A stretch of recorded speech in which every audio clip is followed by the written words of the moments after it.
특별히 하나님 앞에 선택된, 구별된 사람이었습니다. 광야에 외치는 자의 소리로서 예수님의 길을 평탄케 하는 사명을 받고 이 땅에 온 사람이었습니다. 세례요한이 소개하는 예수님은 어떤 분이신가? 한 세 가지로 살펴보기를 원합니다. 우리 하나님의 말씀은요, 누가복음 3장입니다. 누가복음 3장 7절부터 17절 말씀까지 성경을 읽으실 때에 요한이 소개하는 예수님은 어떤 분이신가? 이런 관점에서 성경을 보기를 원합니다. 7절부터 17절 교독합니다. 요한이 세례를 받으러 나오는 무리에게 이르되 독사의 자식들아, 누가 너희를 일러 장차 올 진노를 피하라 하더냐?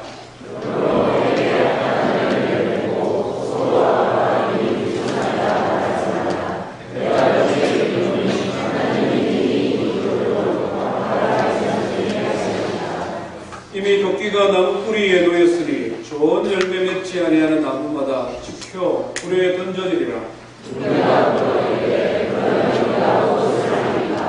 대답하여 이르되 옷 두 벌 있는 자는 옷 없는 자에게 나눠줄 것이요 먹을 것이 있는 자도 그렇게 할 것이니라 하고,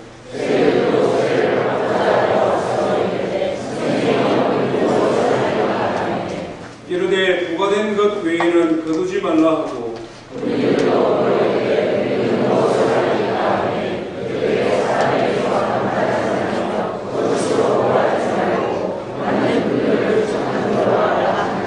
백성들이 바라고 기다림으로 모든 사람들이 요한을 혹 그리스도신가 심중에 생각하니, 요한이 모든 사람에게 대답하여 이르되 나는 물로 너희에게 세례를 베풀었노라. 나보다 능력이 많으시니 하시나니 나는 그의 신발끈을 들고 감당하지 못하겠노라.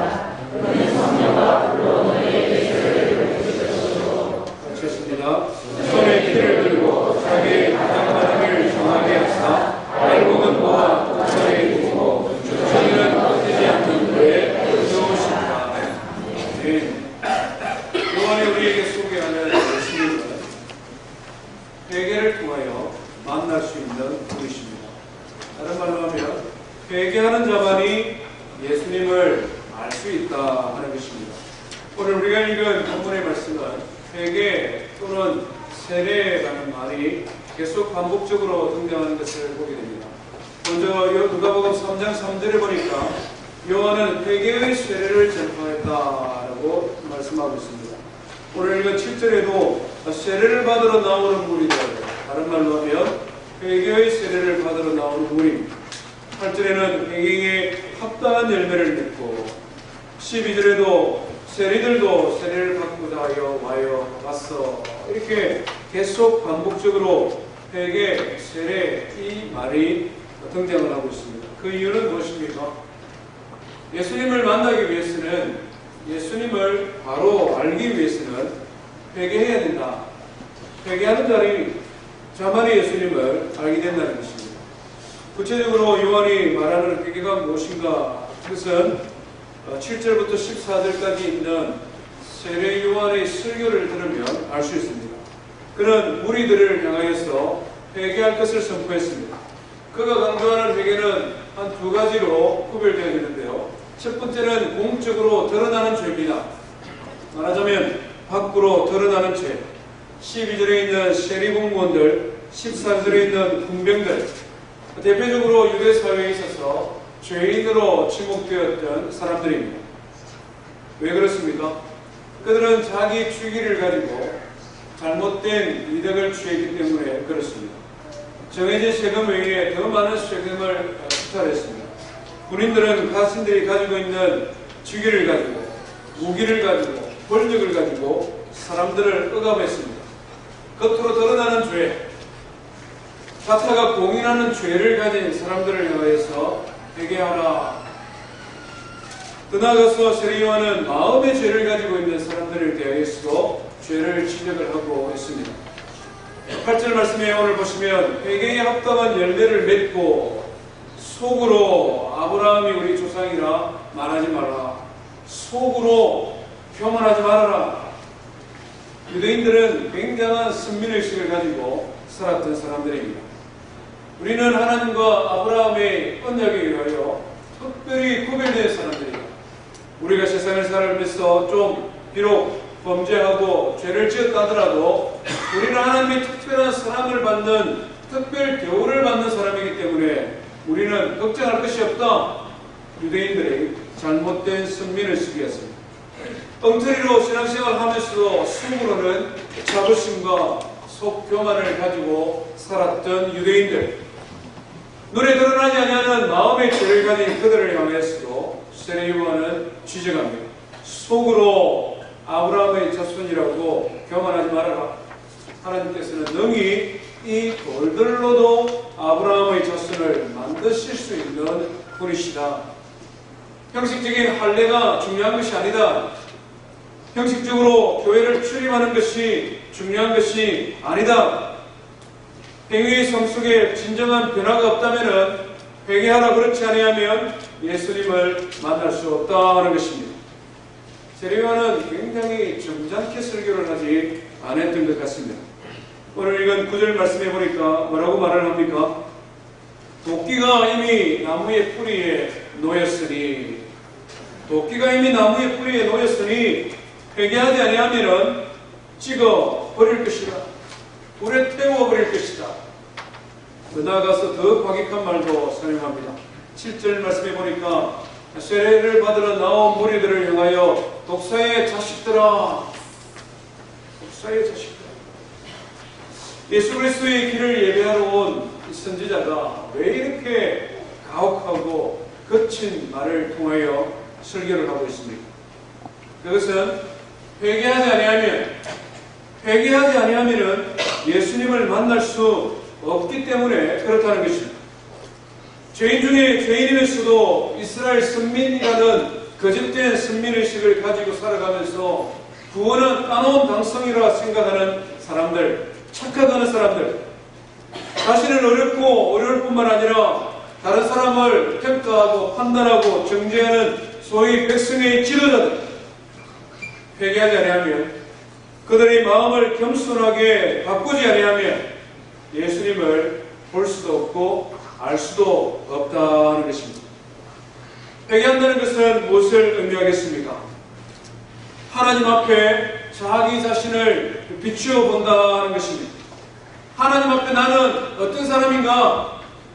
하나님 앞에서 우리 자신의 죄인됨을 알고 그것을 인정하고 그 죄를 안타깝게 여기고 마침내 죄에서 돌이키는 삶, 죄를 알고 죄를 뉘우치고 죄를 슬퍼하고 다시는 죄를 범하지 않도록 노력하는 삶, 그와 같은 자세가 아니면 예수님을 소개해 준다 해도, 예수님이 앞에 나와서 설교를 한다 해도 그 예수님을 영접할 수 없기 때문에 그렇다는 것입니다.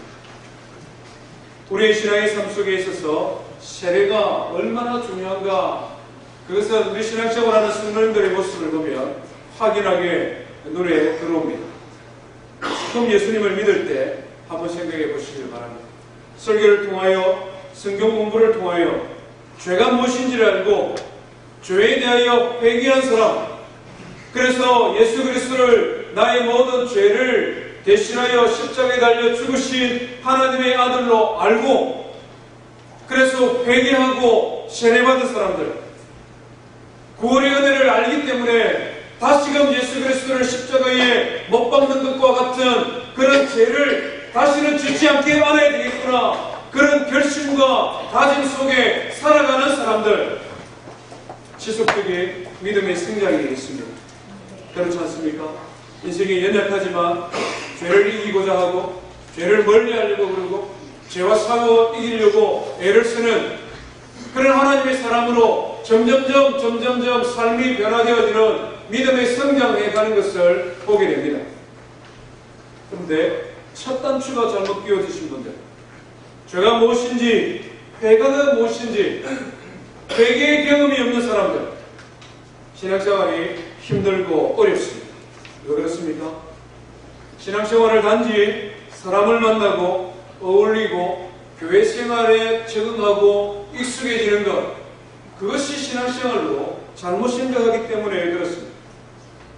구원의 주가 되신 예수 그리스도 그분을 모르기 때문에 아직까지 신앙생활의 중심이 나 자신인 것입니다. 나의 유익인 것입니다. 그것 때문에 사람도 만나고 그것 때문에 교회도 나오고 그렇기 때문에 그것이 이루어지지 아니하면 신앙생활도 쉽게 포기하는 것. 예수 그리스도를 만날 때 누구든지 그리스도 예수 안에 있으면 새로운 피조물이라 성경이 이렇게 말씀했습니다. 하나님 앞에서 예수 그리스도 안에 있다는 말은 내가 하나님 앞에서 죄인됨을 알고 그 죄를 인정하고 회개하고 그래서 예수 그리스도를 나의 구원의 주로 영접했을 그때에 새로운 삶이 시작되어지는데 회개와 예수 그리스도를 영접하는 경험이 없기 때문에 신앙의 성장이 없는 것입니다. 신앙생활이 힘든 것입니다.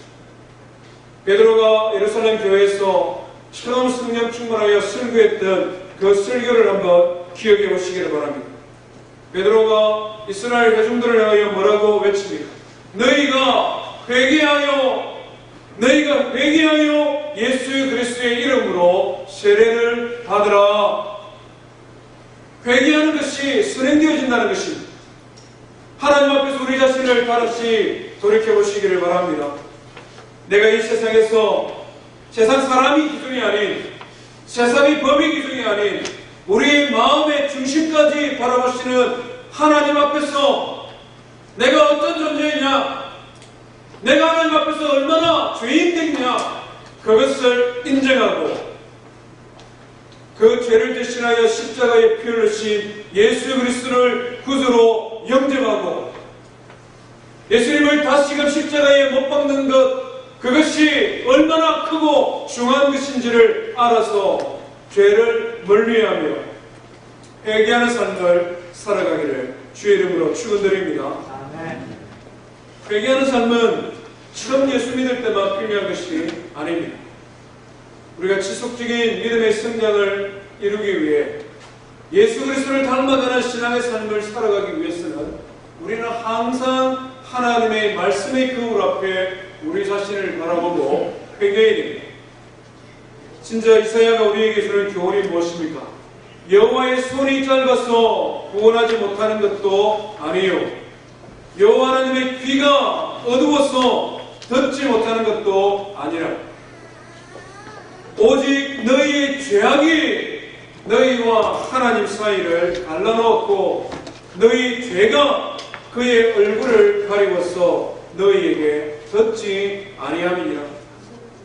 신앙생활을 시작한 지가 오래되는데도 주님이 곁에 있는 것 같이 아니하고 주님이 어디에 있는지 잘 모르겠고 내가 하나님 앞에 기도하지만 하나님께서 나의 기도에 귀를 기울이지 아니하시는 것도 하나님과 나 사이에 큰 담이 있는 것 같아서 하나님을 친밀하게 만나지 못한다.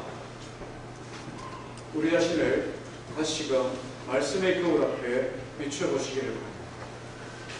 하나님의 손이 짧은 것도 아니고 하나님의 귀가 어두워서 듣지 못하는 것도 아니고 하나님과 우리 사이의 죄악의 담 때문에 하나님과 친밀한 신앙의 삶이 힘들어진다는 것입니다.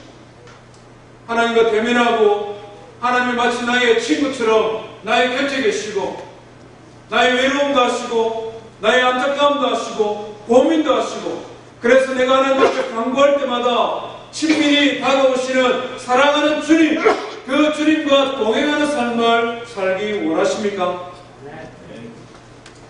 회개하는 것입니다.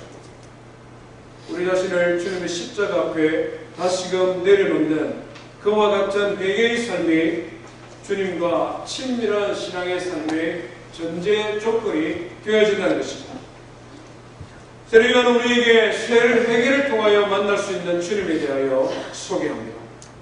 매일매일 일상의 삶 속에 주님 앞에 회개함으로 예수 그리스도를 만나는 저와 우리 성도 되기를 주의 이름으로 축원드립니다.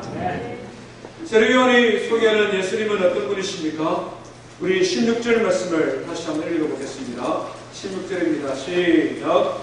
요한이 모든 사람에게 대답하여 이르되 나는 물로 너희에게 세례를 베풀거니와 나보다 능력이 많으시니가 오시나니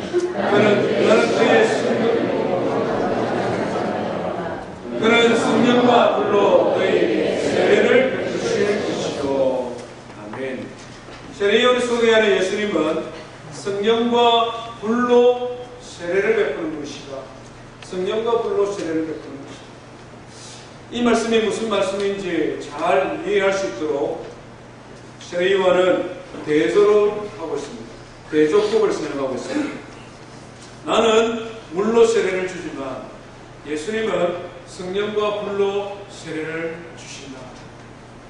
물과 불의 차이점을 한번 생각해 보시기를 바랍니다. 물은 씻는 역할을 합니다. 그렇지 않습니까? 옷이나 그릇이 더러워지면 물로 씻습니다. 그러면 깨끗해집니다. 그렇지만 참 물의 좋은 기능입니다만은 그 기능은 거기까지입니다. 물은 씻는 대상의 성질 자체를 변화시킬 수는 없다는 것입니다.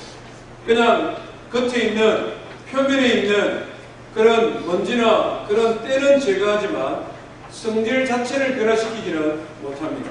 그러나 불은 한번 생각해 보십시오. 불로 태워버리면 성분 자체가 변화되어집니다.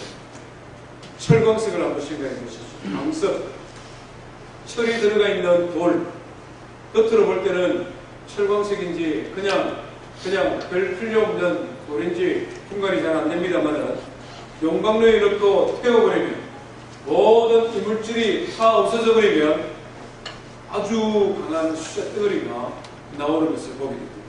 철광석의 성질 자체를 변화시키는 것입니다. 금광석을 한번 생각해 보십시오. 광산에서 금을 풀면 번쩍번쩍 빛나는 금이 나오면 되는데 대부분의 경우는 금의 성질을 잘 모르는 광석의 형태로 나옵니다. 그러나 그것을 용광로에 넣고 태워버리면 어떻게 되었습니까? 모든 이물질들은 타고 없어져 버리고 정금이, 순수한 금이 만들어지는 것처럼 불과 성령으로 세례를 베푸신다. 이것은 우리 인생의 모든 내용물들을 예수님께서는 완전히 바꾸실 수 있는, 변화시킬 수 있는 능력 많으신 하나님의 아들이다. 이것을 우리에게 지금 가르쳐주고 있는 것입니다. 우리가 복음서를 읽어보면 예수님을 만나고 그 근본적인 성질이 변화되어진 사람들을 우리는 많이 만나게 됩니다. 가장 대표적인 몇 사람을 예를 들면 베드로를 한번 생각해 보십시오. 베드로는 갈릴리 호숫가에서 고기를 잡는 어부였습니다. 그가 어느 날 밤새도록 고기를 잡다가 한 마리도 잡지 못한 어느 날 아침에 그가 예수님을 만나게 되었습니다. 예수님께서 많은 사람들에게 설교를 하고 가르치시고 난 다음에 베드로에게 말씀하셨습니다. 베드로야, 깊은 데 가서 그물을 한번 던져봐. 베드로가 참 그 마음의 중심이 겸손했던 것 같습니다. 그가 예수님께 뭐라고 말합니까? 예수님, 선생님, 밤이 맞도록 밤새도록 내가 그물을 던졌습니다마는 하나도 얻지 못했습니다. 그러나 말씀에 의지하여, 말씀에 순종하여 그물을 내립니다. 그 다음에 어떤 일이 벌어졌습니까? 베드로가 고기를 잡았는데 그물이 찢어질 만큼 무수히 많은 고기를 잡았습니다. 참 놀라운 기적이 일어났습니다. 진짜 놀라운 기적은 고기를 많이 잡은 것이 아니라 베드로의 변화입니다. 그 모든 현상을 지켜본 베드로가 고기를 두고 친구들과 함께 배에 두고 예수님께 나와왔습니다. 그리고 예수님께 뭐라고 말씀합니까? 주여, 나를 떠나소서. 나는 죄인이로소이다. 주님, 나를 떠나십시오. 주님이 하시는 말씀과 주님이 지금 베푸시는 이 놀라운 기적을 보니까 나는 도무지 주님과 함께 할 수 없는 죄인입니다. 주여, 나를 떠나소서. 그의 깊은 곳에 있는 성질이 변화되어지고 성품이 변화되어지고 그의 인생의 목적이 변화되어지는 순간입니다. 예수님께서 뭐라고 말씀합니까? 나를 따라오너라. 내가 너를 사람을 낚는 어부가 되게 할 것이다. 누가복음 8장에 등장하는 그라사의 광인 역시 마찬가지입니다. 그라사 지역에 살아는 왕인, 미친 사람. 성경에 보니까 귀신이 들린 사람이라고 묘사되어지고 있습니다. 몇 살이 되었는지는 정확하게 알 수 없습니다만 그의 영혼에, 그의 중심에, 그의 심령에 질병이 들었습니다. 귀신이 들었습니다. 집에도 머물지도 못하고 가출을 하고 옷을 찢어버리고 무덤가에 머물면서 지나가는 사람들에게 고래고래 광음을 지르고 그들을 위협하고 협박하고 두려움을 주는 그런 사람이었습니다. 그러던 어느 날 예수님이 그 사람을 만나셨습니다. 예수님께서 그를 만나서 뭐라고 말씀합니까? 너의 이름이 무엇이냐? 너의 이름이 무엇이냐? 그리고 예수님께서 말씀하셨습니다. 마음으로 말씀하셨습니다. 그 젊은 청년 안에 들어있는 더러운 귀신아, 군대 잡힌 귀신아, 물러가라! 물러가라! 예수님께서 책망하셨습니다. 그 순간 어떤 일이 벌어졌습니까? 옷을 찢고 무덤가에 머물며 소리 지르며 그래서 수변의 사람들로부터 광인이라는 그런 지칭을 받았던 그 사람이 온전해져서 변화되어져서 예수님의 발 아래 앉아서 예수님의 말씀을 듣는 사람으로 변화되어졌습니다. 예수님을 만나고 난 다음에 변화는 거기에 끝나지 아니하였습니다. 이 청년이 예수님에게 요청하였습니다. 예수님, 주님께서 나를 이렇게 변화시키시니 나도 주님을 따르는 사람이 되기를 원합니다. 그때 뭐라고 말씀하십니까? 예수님께서 너는 집으로 돌아가, 내 부모에게 돌아가, 내 마을에 돌아가. 하나님께서 내게 어떤 일을 행하셨는지 그것을 전하는 사람이 되어라. 성경은 계속해서 그에 대하여 말을 하고 있습니다. 그를 어떻게 표현합니까? 그가 가서 예수님의 말씀에 순종하여 그가 가서 예수님께서 자기에게 어떻게 큰 일을 행하였는지 온 성에 전파하였다. 누구든지 예수님을 만난 사람, 불과 성령으로 변화시키시는 예수님의 능력을 경험한 사람은 그들의 인생의 삶이 완전히 바뀌는 것을 보게 됩니다. 그들의 삶의 방식이 달라지고 삶의 목표가 달라지는 것을 보게 됩니다. 19장에 등장하는 삭개오 역시 마찬가지 않습니다. 그는 소문난 죄인입니다. 욕심적인 세리 중에서도 대장입니다. 그래서 예수님께서 세리 삭개오의 집에 갔을 때에 주변의 사람들이 예수님을 만류했습니다. 예수님, 저 사람이 어떤 사람인 줄 압니까? 정말 악독한 죄인 중에 죄인입니다. 그 사람 집에는 가지 마십시오. 다른 사람들 집에 다 가더라도 그 사람 집에는 가지 마십시오. 왜 죄인과 함께 식사를 하려고 하십니까? 그러나 예수님께서는 주변의 만류에도 불구하고 삭개오를 만나셨습니다. 예수님께서 삭개오를 만나시고 그도 아브라함의 아들 중에 하나이고 그도 구원받아 마땅한 하나님의 백성이다라고 그를 인정해 주었을 때에 삭개오의 인생이 변화되었습니다. 삭개오가 벌떡 일어나 많은 사람들 앞에서 뭐라고 외칩니까? 예수님!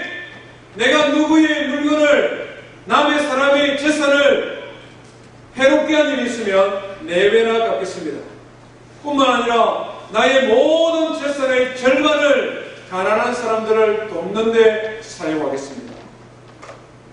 불과 성령으로 세례를 베푸시는 예수 그리스도를 만난 인생의 변화입니다. 예수님께서는 이 땅에 살아계실 때에만 사람을 불과 성령으로 세례 베푸는 분이 아니십니다. 예수님은 부활승천하시고 하나님의 보좌 우편에 계신 지금도 하나님을 믿는 믿음의 사람들을 불과 성령으로 변화시키는 분이심을 믿으시기 바랍니다. 예수님께서 약속하셨습니다. 누가복음 24장에 제자들에게 말씀하셨습니다. 볼지어다 내가 내 아버지의 약속하신 것을 너희에게 보내리니 너희는 능력을 입혀올 때까지 이 성에 유하라. 하나님으로부터 약속받은 하나님께서 주시고자 약속하신 불과 성령으로 능력 베푸시는 주님께서 우리에게 약속의 말씀을 주셨다는 것입니다. 이 성을 떠나지 말고 이 성전을 떠나지 말고 이 교회를 떠나지 말고 위로부터 능력을 입혀올 때까지 하나님 앞에 기도하라. 하나님께서 불과 성령으로 세례를 베풀어 주실 것입니다.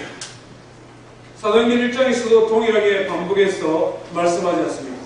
오직 성령이 너희에게 임하시면 너희가 권능을 받고 예루살렘과 온 유대와 사마리아와 땅 끝까지 이르러 내 증인이 되리라. 예수 그리스도 그분은 불과 성령으로 세례를 베푸시는 하나님의 아들이십니다. 공생의 사역을 하실 때는 주님께서 찾아가셨습니다마는 이제 하나님의 자녀인 우리에게는 기도하라고 말씀하십니다. 기도하라. 내 인생의 삶이 진정한 변화가 없어서 고민이 되느냐? 예수 믿고 수개월이 지나고 수년이 지났는데도 인생의 삶에 변화가 없느냐? 아직도 죄의 무거운 짐을 떨쳐버리지 못하느냐? 세상의 유혹을 이기지 못하느냐? 또다시 범죄의 자리로, 멸망의 자리로 나아가고 있느냐? 너의 힘과 너의 능력으로 안 되느냐? 성령과 불로 세례를 베푸시는 하나님 앞에 기도하라는 것입니다. 하나님의 능력을 구하라고 우리에게 도전하고 있는 것입니다. 몇 년 전에 돌아가신 하영주 목사님에 대한 많은 일화들이 그의 책들을 통하여 우리에게 소개되어 줍니다. 1:1 제자훈련을 선교단체에서 하던 것을 한국 교회에 도입했던 참 능력 있는 목사님이지 않습니까? 그분의 안식년을 맞아 하와이에 있는 예수전도단 DTS 훈련을 참여했습니다. 그리고는 그 훈련을 받는 가운데 성령의 기름 부으심, 성령과 불로 기름 부으시는 하나님의 능력을 그가 체험을 하고 돌아왔습니다. 그리고는 교회에서 이렇게 간증을 했습니다. 그의 말씀 그대로 한번 전해보겠습니다. 저는 그동안 우리 교인들에게 많은 성경 공부를 가르쳤습니다. 많은 큐티도 하게 했습니다. 하지만 우리 성도는 날지 못하고 있었습니다. 그런데 성령의 충만을 받고 나니까 그때서야 비로소 나를 수가 있었습니다. 성령과 불로 기름 부으시는 하나님의 능력은 믿는 자의 삶에 주시는, 믿는 자의 신앙의 삶에 주시는 하나님의 은혜요 또 다른 하나님의 기름 부으심을 기억하시기를 바랍니다.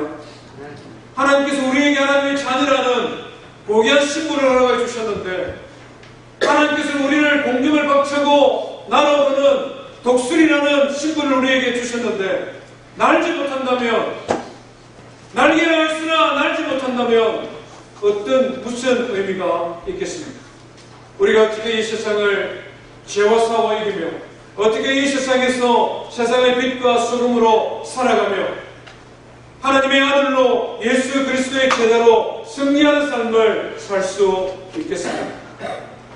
성령과 불로 세례를 베푸시는 예수 그리스도, 그분을 만나며 그분이 우리에게 주시는 위로부터 오는 능력을 힘입는 저와 성도 되기를 주의 이름으로 축원드립니다. 마지막으로 오늘 성경이 우리에게 소개하는 예수님은 17절에 묘사되어져 있습니다.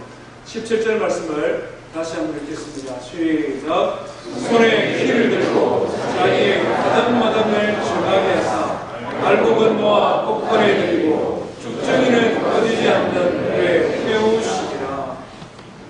가닥마당을 깨끗이 정리하시는 분이 예수님이시다. 이게 무슨 의미일까요? 우리 어렸을 때에 농촌에 사신 분들은 아마 선명하게 떠오를 것입니다. 농부가 농사를 지어서 이제 추수 때가 되면은 곡식단을 다 거두어들이고 이렇게 탈곡을 하지 않습니까? 요즘은 콤바인이 그냥 다니면서 다 해버립니다. 대형 트랙터가 다 해버립니다만, 지금도 세계의 많은 곳은 추수를 하죠. 추수마당이 넓습니다. 지저분합니다. 흩어져 있습니다. 곡식을 추수하는 주인이 알곡은 자루에 다 담고 쭉정이만 다 남고 나면 제일 마지막에 어떻게 합니까? 이제 이것을 정리를 해야 돼요. 정리를 해야 돼요. 알곡은 집으로 가져가서 창고에 넣고, 볏집단은 차곡차곡 쌓아서 비가 들어오지 않도록 그렇게 정리를 합니다. 쭉정이는 어떻게 합니까? 쭉정이는 짐승들 사료를 쓰기도 하고 때로는 불에 태워서 그 가루를 흩어버리기도 합니다. 왜냐하면 가만히 두면 날려다니기도 하고 또 그 안에는 해로운 해충들도 있기 때문에 그렇습니다. 이것이 주는 의미가 무엇입니까? 예수님께서 타작마당을 깨끗하게 정리하신다는 것은 장차 예수님께서 온 세상을 심판하실 것에 대한 예언적 말씀입니다. 예수님께서는 이 세상을 삼위일체 하나님께서 창조하신 창조주이실 뿐만 아니라 우리 인생을 죄에서 구원하시기 위하여 십자가에 달려 죽으시는 그런 희생의 제물이 되시는 공생의 사역을 하셨을 뿐만 아니라 장차 온 세상을 알곡과 쭉정이로 구분하실 알곡은 무와 하나님 나라에 드리고 쭉정이는 불에 태워 없애버릴 온 세상의 심판주로 오실 것을 우리에게 말씀하고 있는 것입니다. 예수님은 회개하는 자에게 세례를 베푸시고 불과 성령으로 기름 부어서 하나님의 사람들이 믿음으로 살도록 한 사람이라도 더 구원을 얻도록 그래서 멸망당하는 자가 없도록 끊임없이 인내하고 기다리시지만 그 하나님의 인내가 마지막이 되었을 때에 하나님이 그 기다림이 끝나게 되었을 때에 이 세상을 심판주로 오실 심판자가 되신다는 것입니다. 사랑하는 성도 여러분, 베드로후서 말씀에 사람들이 이렇게 베드로 사도에게 질문했습니다. 사도요, 왜 재림하신다는 예수님께서 이렇게 오랫동안 재림하지 않습니까? 왜 예수 그리스도의 재림이 이렇게 늦어집니까? 그 이유가 무엇입니까? 베드로가 그들에게 친절하게 대답했습니다. 주께는 하루가 천년 같고 천년이 하루 같은 것을 잊지 마라. 그리고 너무나 중요한 것 주님의 약속 한 가지를 잊지 마라. 주님의 약속은 어떤 이들이 더디다고 생각하는 것처럼 더딘 것이 아니라 오직 주께서는 너희를 대하여 오래 참으사 아무도 멸망하지 아니하고 회개하기에 이르도록 기다리십니다. 예수님께서는 회개하고 예수 그리스도를 믿고 예수 그리스도의 제자로 세상에 승리하며 살아가기를 기다리십니다. 인내하십니다. 그러나 그 인내가 끝났을 때에 주님께서는 세상을 불로 심판하실 재림주로 다시금 오시겠다는 것입니다. 우리 성도님들은 불로서 세상을 심판하실 예수 그리스도 그분을 맞이할 준비가 되셨습니까? 회개하고 예수 그리스도를 구주로 영접하고 하나님의 자녀가 되셨습니까?